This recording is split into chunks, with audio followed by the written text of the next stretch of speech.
Hey everybody, hi! It is Missy Bliss with Intimacy Alchemy and Bliss Center STL. I had a request for a YouTube video today. What? It's been so long since I've done this. I really was excited to do this, so yay. The title of this specific video is How Do You Want to Feel? I've made a list. I've got a pretty solid list of questions for you here. So a little background on feeling. Right? We know that we have feelings. We know that we have a range of emotions. We know that women have about what we think is 14,000 more emotions than men. That's the difference. I always describe men as Hondas and women as Ferraris in terms of emotion. Somebody's probably going to spank me for that. Go ahead. I don't care. It is what it is. We've got studies. So feeling good is important to us. It's so important to us. It is the driving force in all of the things that we do. Danielle Laporte wrote a book called The Desire Map that I love. That was kind of life-altering for me. And her true focus is on our core desires. What do we want to feel? Now, people get into the same types of activities, actions, situations based on very different reasons. And so one person might get into a relationship because they want to feel security, but another person might get into a relationship because they want to feel unconditionally loved. One person might have a child because they want to feel respected, when another person might have a child because they want to feel adored. There are many different reasons for getting into things. One person might work out because they want to feel strong, when another person might work out because they want to feel attractive. You know what I'm saying? We all have different driving forces. It's your responsibility as a human adult to know what you want to feel and also why you want to feel it. If you have a hard time with this, I made a video quite some time ago. You can find it on this YouTube channel, and that is titled Know Thyself. It's been several years since I've made that video. I'm going to do a remake of that video really soon, but that content is still really good. And I think that you can find some help there if you're looking for some help. So first question is, how do I want to feel? Next question is, what do you do to get there? How can I get there? So if I want to feel loved, there are many ways that I can feel loved. I can get in a romantic relationship to feel love. I can strengthen my bonds with my own family to feel love. I can strengthen my bonds with my God to feel love. I can buy a puppy if I want to feel love. Many different avenues. Make the correct choice for yourself. What can get you there? There's always an action involved in this.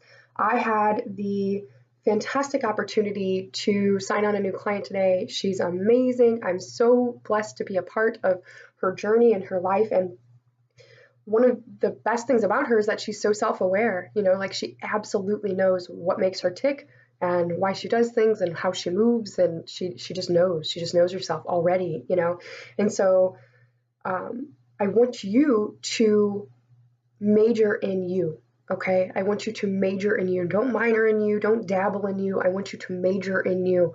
I want you to know yourself so well. I want you to know why you get lazy. I want you to know why you get sad. I want you to know why, okay? And that's going to help you better navigate. And it's going to help you get back to happy more often, right? So I think that sad does come, and I think that even depression comes, and I think that angry comes, and I think that morose comes, right? We have all these low vibrating things that come across us, and I think that we were born to feel the entire spectrum of emotions, and maybe we should slow down a little bit and actually do it, but get back to where you want to be, okay? Get back to the kind of life you want to live, and do it with ease and grace instead of having to climb up by your fingernails. It's not necessary to live that way, Next, I want to focus on another book, which is titled The Art of Not Giving a Fuck. Oh, isn't that a fantastic title? I wish I would have written that book, quite frankly. So The Art of Not Giving a Fuck doesn't look like, and I know I've spoken about this in another video before, and I'll probably do it again because the content is amazing. The Art of Not Giving a Fuck doesn't look like being an asshole. It doesn't mean that you're lackadaisical and you're, blowing people off. I mean, it might, but if you want to be responsible and not give a fuck, that means instead you have what is referred to as a fucks budget. So if you only have 10 fucks per day and going to your cousin's girlfriend's sister's baby shower is going to require 5 of those fucks and you just don't have it in you, don't give a fuck. Don't do it. Learning how to say no gracefully and learning how to say no in maybe a timely fashion. I know that everybody is working on time management all the time. This is what I do, you guys. It's hard to keep up with a very, very busy life. And I'm certainly not shaming anybody. I still screw up all the time. But more importantly, it's not about how many times you're screwing up, but it's about how many times you're getting back up and trying again. Fall down 7 times, get up 8. Okay? So the art of not giving a fuck is really, truly radical self-care.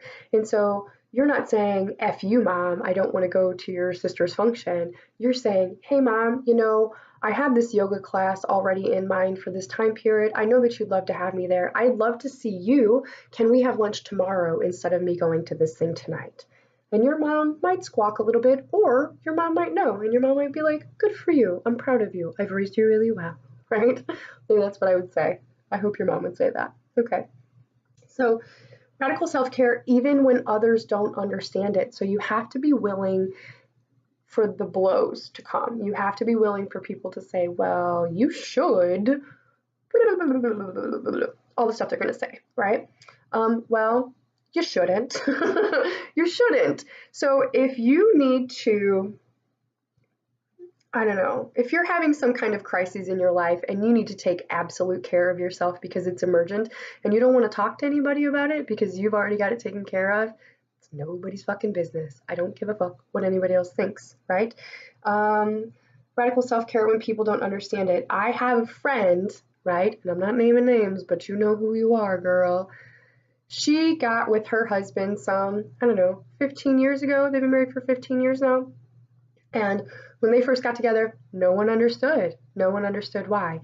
And everybody was kind of like calling her out on it. And she was like, I don't care what you guys think. This is my man, And 15 years later, they're very happy. They have a bunch of kids. They're doing better than everybody else. She knew. And she didn't care whatever other people thought. And so radical self-care, even when other people don't understand it, they don't need to understand. Something that is said in the Christian church is that God put my dream in my heart. He didn't put your dream in my heart. So I might not understand your dream and you might not understand mine. And it doesn't matter. As long as we are connecting and we're getting closer to our own God, it's no one's business.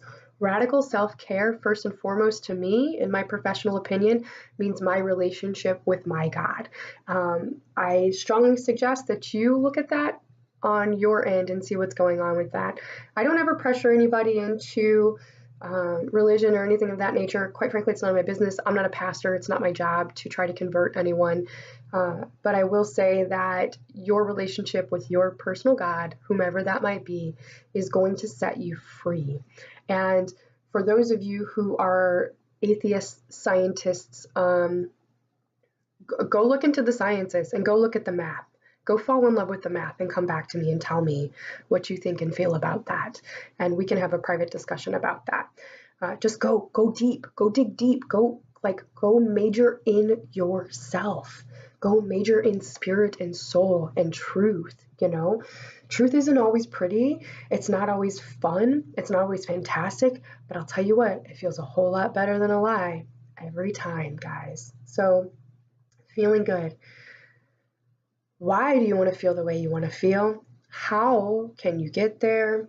Remember, sometimes you gotta just not give a fuck. You gotta build that muscle up. You gotta learn to say no. Stop people pleasing. People pleasing doesn't work. Radical self-care even when others don't understand it. Now, I am fully aware that there are going to be questions that come from this. I know people like to hit my inbox with these questions. Instead, if you don't mind, I would love if you would list your questions below this if you're brave enough to publicly out yourself with your questions, because the more that happens, the more that people can grow. A lot of people don't reach out because they They have blocks to that, okay? And the more questions that are asked publicly, the better chances, or the better the chances are, and more likely they are to receive little seeds that can sprout later and maybe give them some courage for some help later. So, that being said, welcome to my YouTube channel. Fun, fun, fun, fun. So please like and please share. Those are what I'm supposed to say because that's what my business coach says. And yeah, please ask questions. I love to hear what you guys are thinking. I love to hear what this made you feel. Did this trigger something in you? I want to know what's going on, guys. All right, well, have a great day. Bye.